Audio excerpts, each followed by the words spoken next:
ধৈর্য তোমাকে এনে দিতে পারে পৃথিবীর বুকে লুকিয়ে থাকা সবচেয়ে দুর্লভ বস্তুটাও। তোমার বাজে সময়ে যেসব মানুষ তোমাকে হেয় করবে, তোমার সাজানো গোছানো জীবনটাকে এলোমেলো করে দিতে চাইবে, তাদের বিরুদ্ধে তুমি ধৈর্য ধরো। চোখ কান বন্ধ রেখে করে যাও নিজের পরিশ্রম। একদিন এমনও আসবে যখন সে সমালোচকরাই তোমাকে ভালোবাসবে। তোমার বন্দনায় মুখে ফেনা তুলতে তারা ব্যস্ত হয়ে পড়বে। কাল্পনিক এই কথাগুলোই যেন হার্দিক পান্ডিয়ার কানে কেউ এসে বলে গেছে ঠিক 5 মাস আগে। আইপিএলে যখন তার নামটা দর্শকের মুখে উঠে আসতো গালির বদলতে। গুজরাটের এই ছেলেটাকে যে দেয়া হয়েছিল ভারতের সবচেয়ে বড় ফ্রাঞ্চাইজি মুম্বাইয়ের দায়িত্ব, ভারতের অধিনায়ক রোহিত শর্মা যে ভারটা এতদিন বয়ে বেড়াতো। টিম ম্যানেজমেন্টের নেয়া সেই সিদ্ধান্তে যেন হার্দিক পরিণত হয়েছিলেন 150 কোটি মানুষের চোখের বিষে, মাঠে কিংবা মাঠের বাহিরে। যে যেভাবে পেরেছে তাকে শুলে চড়িয়েছে। যেন ক্রিকেট খেলাটাই হয়ে পড়েছিল হার্দিক হিমাংশু পান্ডিয়ার জীবনের সবচেয়ে বড় আফসোস। ঘরের মাঠে ঘরের ক্যাপ্টেনের বিরুদ্ধে স্লোগান দেওয়ার নজির বুঝি ক্রীড়া জগতেই প্রথমবারের মতো গড়েছে ওয়াংখেড়ের দর্শক। দলের অধিনায়ক হয়েও হার্দিক ছিলেন দলের সবচেয়ে একা মানুষটা। দর্শক কিংবা টিমমেট, খারাপ সময়ে যেন সবাই ছেড়ে দিয়েছিল তার হাতটা।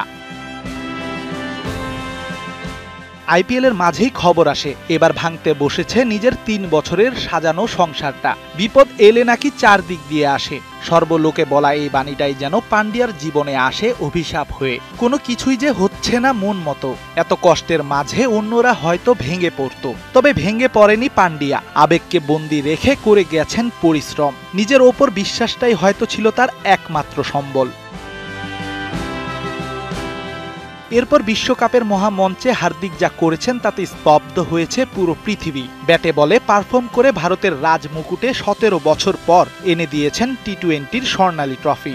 শেষ ওভারে দলকে জেতানোর পর তার কান্না ভেজা ছবি বলে দেয় বুকের ভেতর লুকিয়ে রাখা সব বেদনার গল্প। এরপরই যে বদলে গেছে চিত্র। যে পান্ডিয়াকে এতদিন করা হয়েছিল তুলোধুনো, সেই পান্ডিয়ার নাম ধরেই এবার ভারত জুড়ে জয়ধ্বনি শুরু হলো।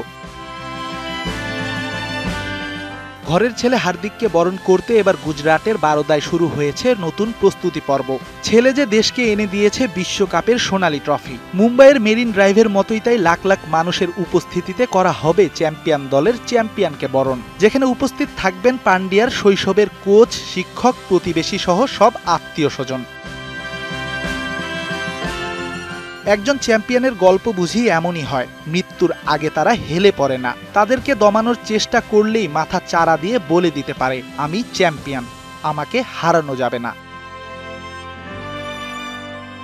রেদওয়ান শাওন, ৭১।